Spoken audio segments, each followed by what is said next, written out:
నమస్తే. జీవితంలో మీరు ఎప్పుడైనా స్ట్రాంగ్గా కనిపించినా డెసిషన్స్ తీసుకోవడంలో భయపడిపోయారా? అర్జునుడికి కూడా అదే సిచ్యువేషన్. కానీ ఆ భయం, ఆ గందరగోళమే ఆత్మజ్ఞానానికి మొదటి మెట్టు అయ్యింది.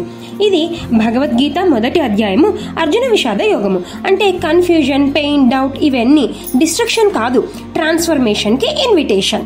అర్జునుడు యుద్ధరంగంలో తనకు తానుగా బ్రేక్ అయిపోయాడు. తన ధర్మం, ఎమోషన్, రిలేషన్ మధ్య సంఘర్షణలో పడిపోయాడు. కానీ కృష్ణుడు చెప్పాడు, విషాదం అంటే వీక్నెస్ కాదు, అది క్లారిటీకి తొలిమెట్టు అని. మనం అర్థం చేసుకోవాలి, కన్ఫ్యూజన్ అంటే డేంజర్ కాదు, ఇన్నర్ అవేకెనింగ్ యొక్క మొదటి పాయింట్ అని. ఇది యోగం అని ఎందుకు పిలుస్తున్నారంటే, ఎందుకంటే విషాదంలో కూడా దేవుణ్ణి కలవడం పాసిబుల్ అని కృష్ణుడు చూపించాడు కాబట్టి. ఇప్పుడు మన జీవితంలో కూడా అదే సీన్. మనము అర్జునుడి లాగానే కెరియర్లో డెసిషన్ తీసుకోవడంలో, రిలేషన్షిప్లో, పర్పస్లో కన్ఫ్యూజన్ అయిపోతాం. కానీ కృష్ణుడు చెప్పిన అర్థం ఏంటంటే, కన్ఫ్యూజన్ అనే ఎనర్జీని కరెక్ట్ డైరెక్షన్లో మార్చితే అది క్లారిటీగా మారుతుంది.